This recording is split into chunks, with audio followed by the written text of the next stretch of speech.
Amados irmãos, nós vamos abrir a palavra de Deus no Salmo 11. Peço que você abra sua Bíblia comigo, por gentileza. Salmo 11. Tem um pouquinho de retorno.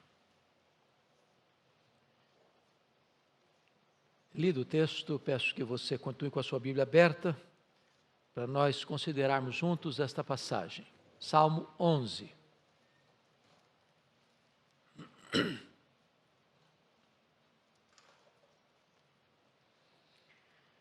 Esse texto diz o seguinte: no Senhor me refugio. Como dizeis, pois, a minha alma, foge como pássaro para o teu monte. Porque eis aí os ímpios, armam o arco, dispõem a sua flecha na corda, para as ocultas dispararem contra os retos de coração. Ora, destruídos os fundamentos, que poderá fazer o justo? O Senhor está no seu santo templo. Nos céus tem o Senhor o seu trono. Os seus olhos estão atentos, as suas pálpebras sondam os filhos dos homens. O Senhor põe à prova ao justo e ao ímpio. Mas ao que ama a violência, a sua alma o abomina. Fará chover sobre os perversos brasas de fogo e enxofre. E vento abrasador será parte do seu cálice. Porque o Senhor é justo, Ele ama a justiça. Os retos lhe contemplarão a face. Peço que você volte comigo ao verso 3, para lermos juntos esse texto. Vamos em uníssono, em voz bem clara. Verso 3. Ora, destruídos os fundamentos, que poderá fazer o justo? Eu quero tratar com vocês hoje sobre o seguinte tema: o que fazer quando os fundamentos são destruídos? O que fazer quando os fundamentos são destruídos? Terça-feira passada, dia 4 de agosto, uma mega explosão abalou a cidade de Beirute, capital do Líbano, uma cidade com mais de 2 milhões de habitantes, deixando mais de uma centena de pessoas mortas, mais de 4 mil pessoas feridas, mais de 300 mil pessoas desabrigadas. Certamente este grande abalo, esta grande explosão, mexeu com os fundamentos daquela cidade. Pois bem, o texto de hoje está falando de fundamentos, não apenas sendo abalados, mas fundamentos sendo destruídos. E é claro que o salmista não está pensando em prédios, em casas, em pontes, em viadutos. Ele está pensando num fundamento que sustenta os valores morais, fundamentos que são o alicerce da família, fundamentos que são o sustentáculo de uma nação. Ele está falando de que aquilo que deve ser a base, o alicerce, as colunas de uma sociedade, estão sendo solapadas, destruídas. De certa forma, meus irmãos, nós estamos vivendo uma profunda, extensa, deliberada inversão de valores na nossa sociedade. Só um louco destrói os fundamentos, os alicerces da sua casa. Só um atentado terrorista ataca os fundamentos de um prédio para matar as pessoas que estão ali dentro. E o que nós estamos assistindo na sociedade atual é que há um esforço concentrado, coordenado, deliberado, até mesmo dos poderes constituídos, para minar, para solapar, para destruir os fundamentos. Os valores que devem reger a sociedade presente. O que nós estamos assistindo não é apenas uma questão de tolerância ao erro, de complacência ao pecado. O que nós estamos assistindo hoje é uma verdadeira inversão de valores. Aquilo que deveria ser rejeitado é acolhido. Aquilo que deveria ser reprovado é aceito e aplaudido.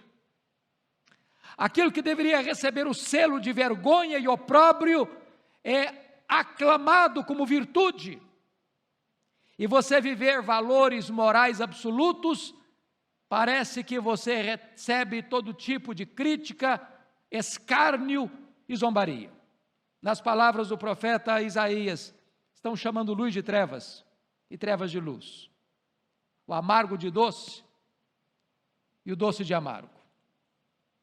A inversão dos valores está em todo lado. Por exemplo, hoje se fala muito em paz. Existe um órgão internacional, Organização das Nações Unidas, que tenta costurar a paz. Mas você muito bem sabe que o maior orçamento das nações do mundo hoje é com a guerra. Não é com a educação, não é com saúde.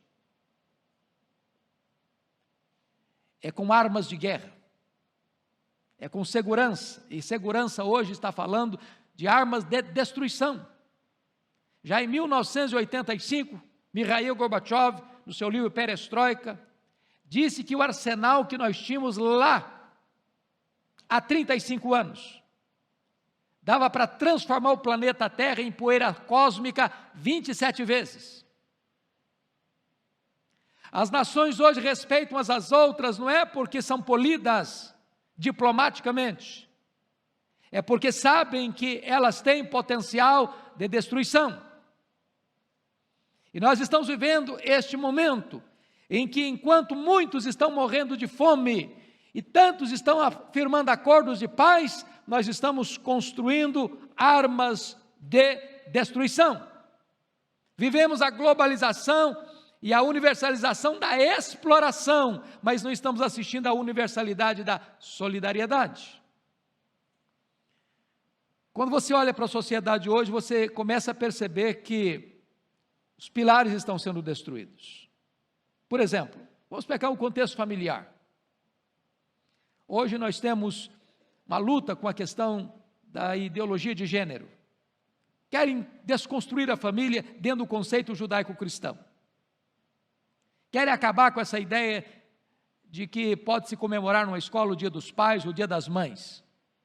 Querem destruir esta figura do pai, da mãe, de filhos, de família, dentro da nossa estrutura social. A infidelidade conjugal virou moda. Para vocês terem uma ideia, em 2001, fiz uma pesquisa, coloco isso no meu livro, Casamento, Divórcio, Novo Casamento. 75% dos homens, 63% das mulheres, até os 40 anos de idade, já foram infiéis ao seu cônjuge pelo menos uma vez. É a desconstrução dos valores. Os casamentos sendo destruídos. Os véus das noivas cada vez mais longos e os casamentos cada vez mais curtos. Os divórcios cada vez mais fáceis. A sociedade aplaudindo porque este ou aquele personagem público já está no 3º, 4º, 5º, 6º, 7º casamento. E a sociedade aplaudindo. Os fundamentos sendo destruídos. Se você vai para o campo político, você nota que a corrupção, sobretudo aqui no Brasil, é endêmica e sistêmica. Políticos que foram comprovadamente responsáveis por assaltar o erário público foram reconduzidos ao poder pelo voto popular. Tantos políticos e empresários de monta, apanhados com a boca na botija, com milhões dentro de casa, são levados à prisão e soltos semana depois. ensinando para a nação a lição: o crime compensa. Os valores estão invertidos. Quem rouba um vidro de shampoo é levado para a cadeia e fica lá. Quem rouba milhões, inclusive de verbas que eram destinadas para socorrer as pessoas nos hospitais, para um respirador mecânico, para dar-lhe oxigênio aos pulmões, esse dinheiro é desviado. Nós estamos vivendo esse momento, onde os fundamentos estão sendo destruídos. Mas esse problema não é apenas na família, esse problema não é apenas na sociedade política, esse problema está dentro das igrejas. Igrejas que viraram verdadeiras empresas. Pastores que se tornaram verdadeiros empresários. Igrejas que mudaram a mensagem para atrair multidões e explorá-las. E nós estamos assistindo esse festival de atentado aos fundamentos da família, da igreja e da sociedade. E a pergunta do salmista é: destruídos os fundamentos, o que poderá fazer o justo?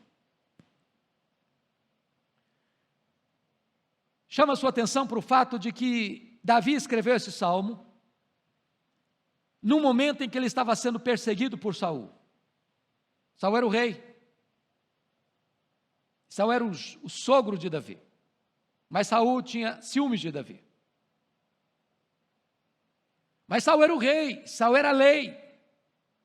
Não havia ninguém acima dele para cobrar dele. Ele perseguia, ele matava. Ele não tinha que prestar contas. Não tem a quem apelar, não tem a quem recorrer. Não tem um sistema jurídico a quem você possa acessar para reivindicar justiça. E Davi foge para as cidades, para os campos, para as vilas, para os desertos, para as cavernas.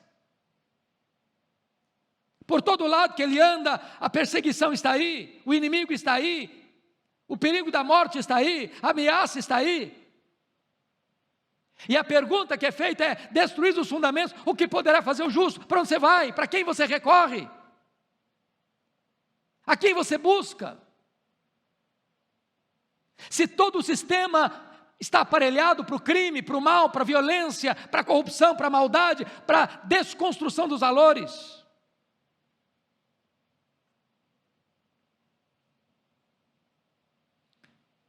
E desta maneira, eu gostaria de chamar a sua atenção que isso não é um fato novo. Não é um fato novo. Essa tendência, ela é antiga. Se você perceber, a era moderna, que nós chamamos de era moderna, durou apenas 200 anos. Com a queda da Bastilha, em 1789, começa a era moderna, e essa era moderna vai até 1989, com a queda do Muro de Berlim. Aí nós entramos num período chamado de pós-modernidade, que está fincada no tripé pluralidade, privatização e secularização. O mundo é plural. Porque o mundo é plural, cada um tem sua ideia, cada um tem sua verdade, cada um tem sua crença, cada um tem seus valores. Cada um escolhe o que quer, é privativa a ética. Não tem verdade absoluta, não tem ética absoluta. E entra a secularização, Deus é empurrado para a lateral da vida. Deus não conta. E nessa conjuntura, meus irmãos, é que eu gostaria de pensar com vocês que isso acontecia lá na época de Davi. Isso aconteceu no período do Império Romano. Vocês sabem que o Império Romano era plural nas suas ideias religiosas. Você podia ter o Deus que você tivesse. Tinha um panteão, desde que você adorasse César. Aí você começa a perceber, por exemplo, a chegada no século XVIII com o iluminismo. E qual foi a tendência da época? É desprezar a Bíblia. É a razão agora. E o fruto do iluminismo no século XIX foi o quê? O liberalismo teológico. A Bíblia não é mais palavra de Deus. Eu não leio mais a Bíblia no seu sentido gramático histórico, mas leio no sentido crítico literário. Não, aqui tem erro, não, aqui tem contradição, não, aqui tem mito, não, aqui não é verdade. E foram desconstruindo a Bíblia, foram tentando arrasar os fundamentos da Bíblia. Não é mais um livro inspirado, não é mais infalível, não é mais inerrante, não é mais suficiente. Chega o século XX, você encontra um esforço concentrado da igreja a partir para o outro lado, do sincretismo, do misticismo, das experiências, dos milagres, dos sinais, e as pessoas começaram a correr atrás dessas coisas. Chegamos ao século XXI, e há um esforço concentrado dos pseudocientistas e escritores cheios de empáfia, para tentarem desacreditar a Bíblia como palavra de Deus. Se você perceber ao longo da história, o esforço é o mesmo: desconstruir a sociedade humana, acabar com seus valores, destruir seus fundamentos. E agora eu volto com você para o texto. O que fazer numa hora dessa? Destruir os fundamentos, o que poderá fazer o justo? Então, a primeira coisa que eu chamo a sua atenção é o conselho dos insensatos medrosos. Olha comigo o versículo 1. No Senhor me refugio. Como dizeis, pois, a minha alma, foge como pássaro para o teu monte. Vejam vocês que a palavra do insensato medroso, para você e para mim, como o pastor nos orientou agora há pouco, à luz do texto bíblico, está todo mundo com medo, está todo mundo nos ameaçando, mas vamos pregar. Se chegar um momento em que for proibido ser crente no Brasil, e se você pregar em praça pública, ou ao mesmo tempo você vai ser preso, você continua pregando. Se alguém ameaçar você, ou você para de pregar, eu te mato. Eu prefiro morrer do que parar de pregar.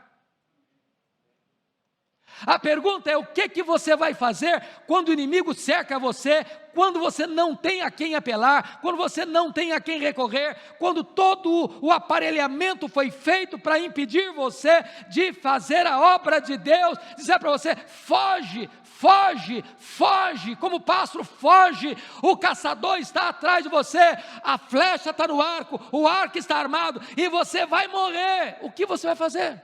Se acovardar? Se intimidar? Se esconder? Esse é o conselho do mundo: fugir. Fugir como os soldados de Saul fugiram do gigante Golias. Fugir da escola, fugir da igreja, fugir do país. Fugir não é a solução, meus irmãos. Isso é a solução do covarde, do medroso. No passado, Jeremias quis fugir: não vou pregar mais não. Deus disse: não, você vai pregar sim. Foi como um fogo no coração dele. Não conseguiu parar de pregar. Elias queria fugir. Deus: pode sair dessa caverna, Elias, seu ministério não acabou não. Jonas queria fugir, e Deus mandou a tempestade atrás dele.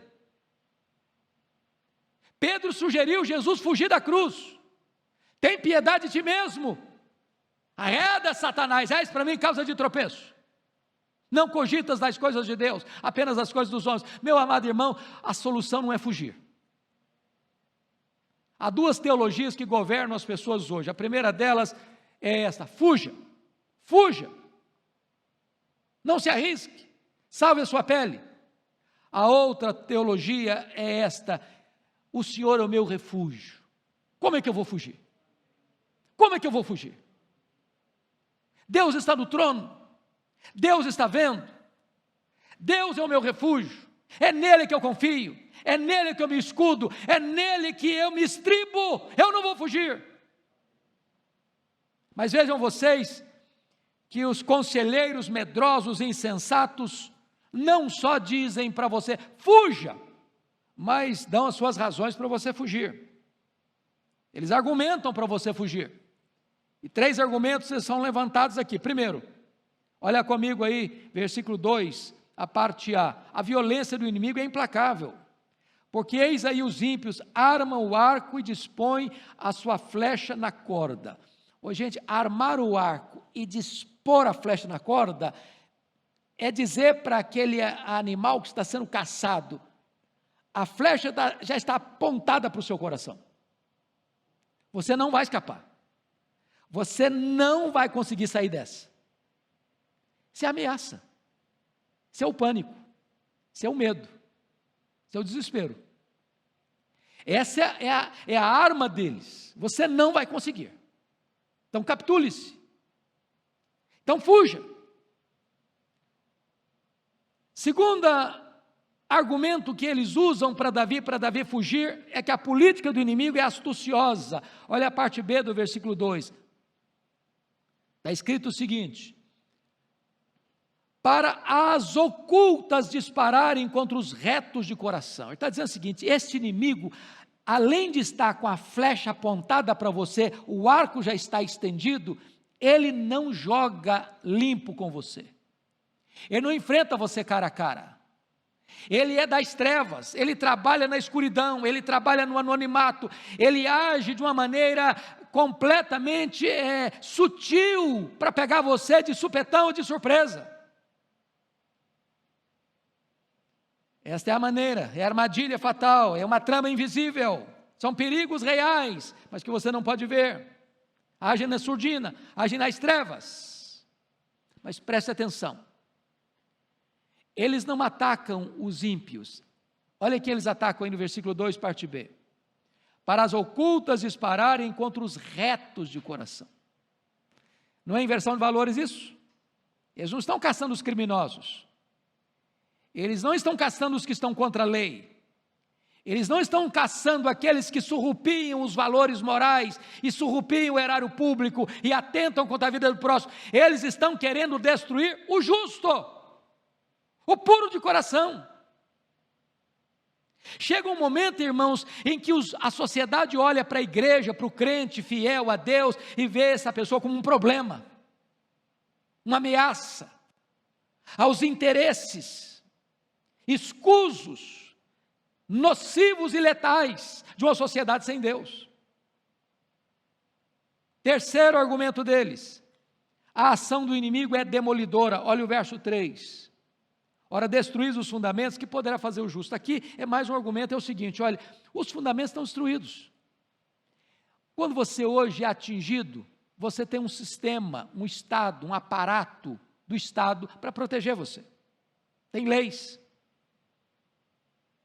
tem cortes, tem tribunais. Se você se sentiu injustiçado na primeira sentença, na primeira instância, você recorre a uma segunda instância. Se você achou que a justiça não foi feita, você recorre a uma terceira instância. Tem todo um aparato para proteger o inocente, para defender o direito do justo. A pergunta aqui do salmista é essa: é melhor você fugir, sabe por quê? Porque está tudo rendido, está tudo armado, o Estado todo foi aparelhado, não tem a quem você recorrer, não tem a quem você buscar, você não vai encontrar amparo em lugar nenhum. Fuja, fuja, fuja. Pois bem, diante desse cenário, vamos encontrar a resposta da fé à proposta do medo. Qual é a resposta da fé? Davi vai nos oferecer aqui 4 ações. 4 ações. O que fazer quando os fundamentos estão sendo destruídos? Primeira coisa, veja você comigo, versículo 4. O Senhor está no seu santo templo, nos céus tem o Senhor o seu trono, os seus olhos estão atentos e as suas pálpebras sondam os filhos dos homens. A primeira coisa que você precisa entender, para você não entrar em pânico na hora que você está sendo encurralado pelo inimigo, é você crer na soberania de Deus.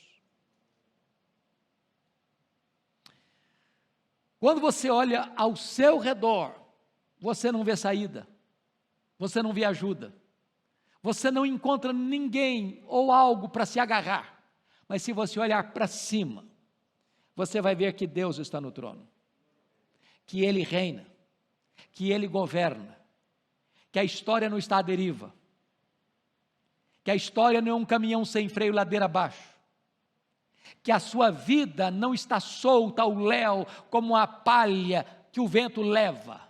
Você, como uma árvore plantada junto à corrente de águas, suas raízes estão firmadas em Deus, sua vida depende de Deus, quem controla a sua vida é Deus, quem governa a sua vida é Deus, quem protege você é Deus, quem sustenta você é Deus, quem está do seu lado para segurar você é Deus, ainda que a flecha esteja apontada para o seu coração, ainda que o inimigo esteja com um arco já armado para destruir você, quem protege você é Deus, Deus é o seu escudo e nele você refugiará.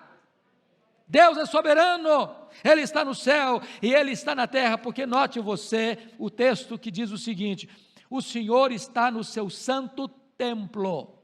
Preste atenção, que não tinha templo em Israel ainda, o templo só foi construído no reinado de Salomão, mas a arca da aliança já havia sido trazida para Jerusalém.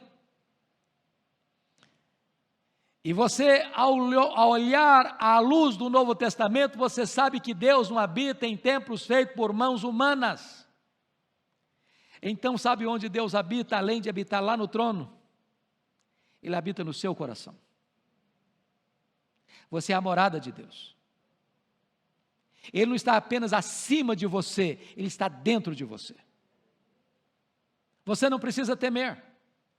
Mas note mais, no versículo 3, porque está escrito aí, que o Senhor está no seu santo templo, e nos céus tem o seu trono, e mais, os seus olhos estão atentos, e as suas pálpebras sondam os filhos dos homens.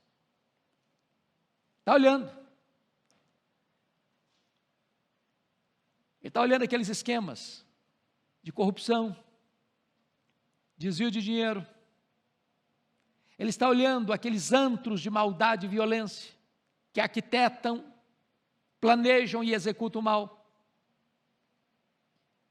Ele está olhando todo o sistema de maldade que move a sociedade, na indústria, no comércio, nos governos, nas instituições internacionais, nas igrejas, nas famílias, no nosso coração.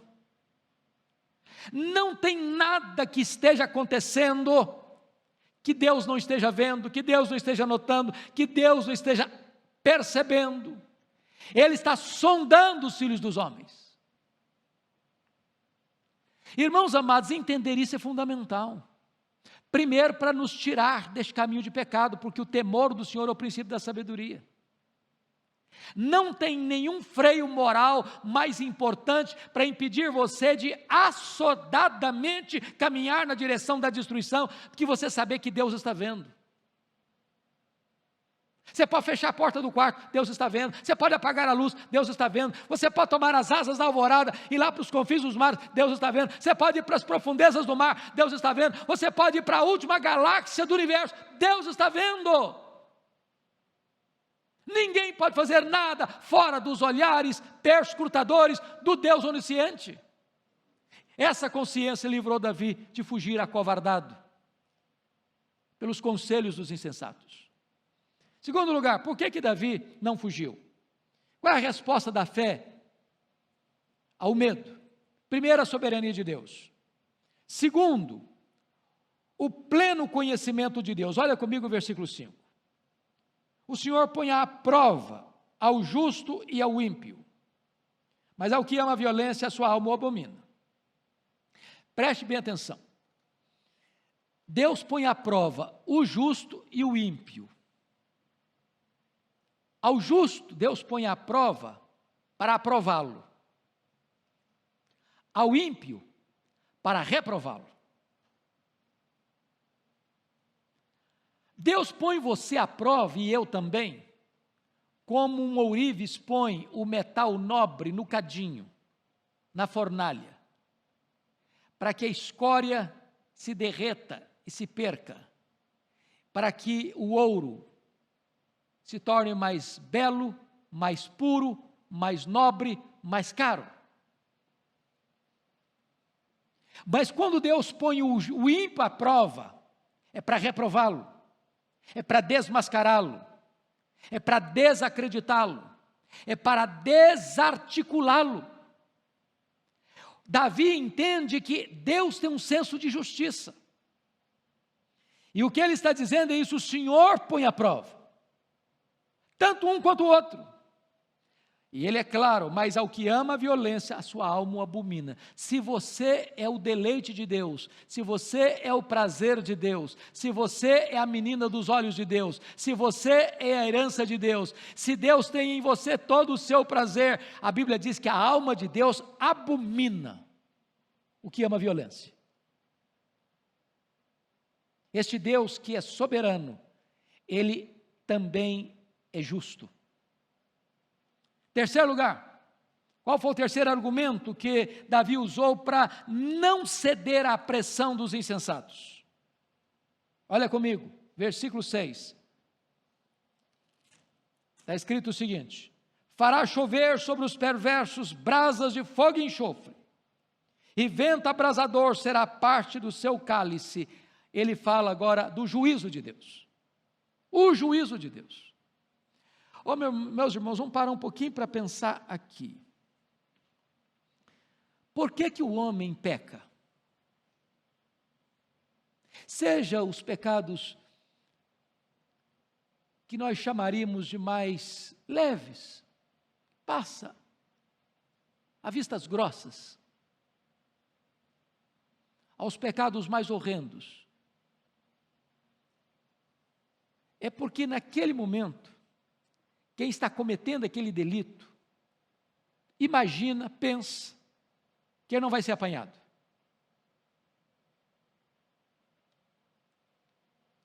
Imagine você se quem planeja um assalto, imaginasse que nem conseguiria fazer o assalto, ou se fizesse, seria apanhado, o que roubou vai ser devolvido, e ele vai sofrer penalidades de uma prisão por longos anos. Você faria isso?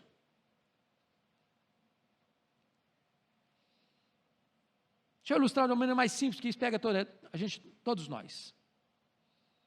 Você está andando com o seu carro na estrada, e de vez em quando você vê uma plaquinha com limite de velocidade, 80 quilômetros, 100 quilômetros, 110 quilômetros, 120 quilômetros, que eu saiba é a velocidade máxima que se pode andar no Brasil. E aí você vê a plaquinha de 100 e passa a 120. Por que você passa a 120?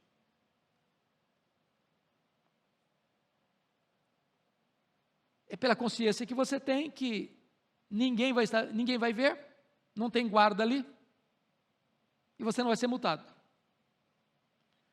Como o cidadão que foi parado por estar passando uma velocidade além do que era permitido, e o guarda perguntou: você não viu a placa? Eu falei: a placa eu vi, senhor guarda, eu não vi, foi o senhor.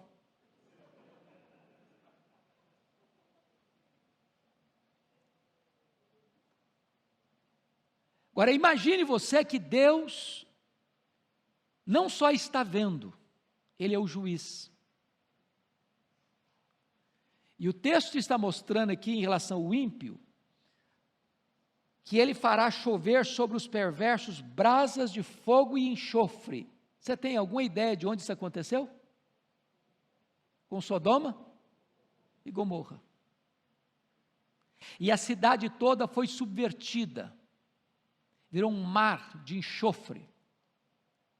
E todos os juízos que vieram ao longo da história, Sodoma e Gomorra, antes disso o dilúvio, depois Babel, depois a queda de Jerusalém, depois a queda da Babilônia, e todos os juízos de Deus que foram se repetindo ao longo da história, tudo isso era apenas um ensaio da peça final, cósmica, quando Deus trará a juízo o mundo. E se você ler 2 de Pedro capítulo 3, os céus incendiados, abrasados, os elementos se desfazendo, a terra toda pegando fogo, todas as obras da terra, todas incendiadas, e os homens apavorados, porque chegou o grande dia da ira de Deus e do Cordeiro, e o homem não tem para onde fugir. Este é o cenário do ímpio. Ele escapa dos tribunais, ele escapa das leis, ele escapa dos homens, ele escapa dos seus crimes, ele pratica as suas atrocidades e é aplaudido na sociedade humana, mas ele terá que enfrentar o justo tribunal de Deus. Davi não está com medo, e Davi não quer fugir, porque ele entende uma coisa: esse Deus que é onipotente, esse Deus que tudo vê, esse Deus que é justo, é o Deus que julgará o ímpio de uma forma final, e ele será banido para sempre da presença de Deus. Meus amados irmãos, talvez a igreja hoje precisasse pregar um pouco mais sobre as glórias do céu e sobre os horrores do inferno. As pessoas parecem que não perceberam isso, que terão que enfrentar o dia da ira de Deus. É só ler Apocalipse 6, 12 a 17, para você entender a gravidade disso. E eu termino aqui com o último ponto. Por que Davi fugiu? Por que Davi não fugiu? Ele não fugiu, em quarto lugar, pela consciência da recompensa divina. Olha o versículo 7 comigo. Porque o Senhor é justo, Ele ama a justiça, os retos lhe contemplarão a face. Amados irmãos, eu só quero concluir dizendo para você que se o justo tem a bênção de contemplar a face de Deus, o ímpio está atormentado com chuva e brasas de fogo e enxofre sobre a sua cabeça, vento abrasador sendo seu cálice para sempre. E você, justo, foi justificado pela fé em Cristo Jesus, declarado justo diante do tribunal de Deus. Você que pode ser perseguido e acuado por este mundo, você que ama a justiça, você que é reto, você vai contemplar a face de Deus, você vai se deleitar em Deus, você vai desfrutar da presença de Deus, você vai reinar com Deus, você vai servir a Deus, você vai ter nele o seu maior deleite, o seu maior prazer por toda a eternidade.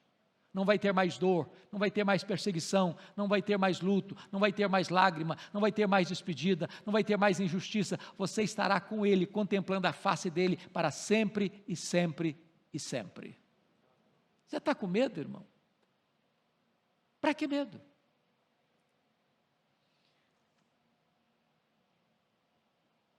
Há alguns anos eu estava chegando para um culto de manhã lá em Vitória.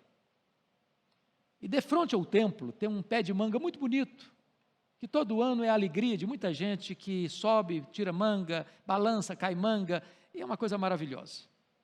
E eu cheguei, coração apertado, lutas internas, pressões externas, e tinham 2 pássaros cantando alegremente na copa dessa mangueira.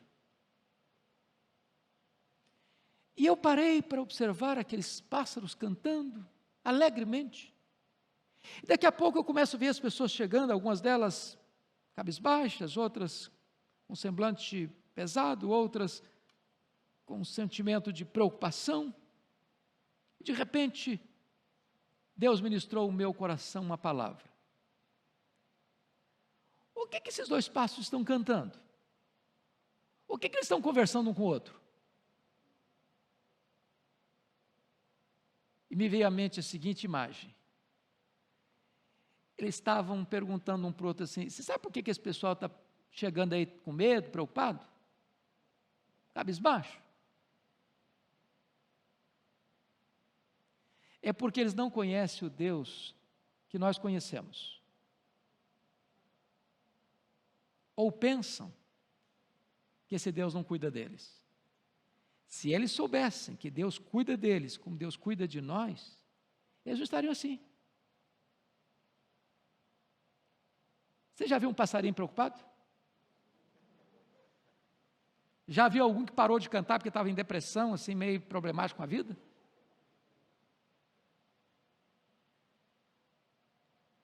Você é filho do Rei dos Reis, do Senhor dos Senhores.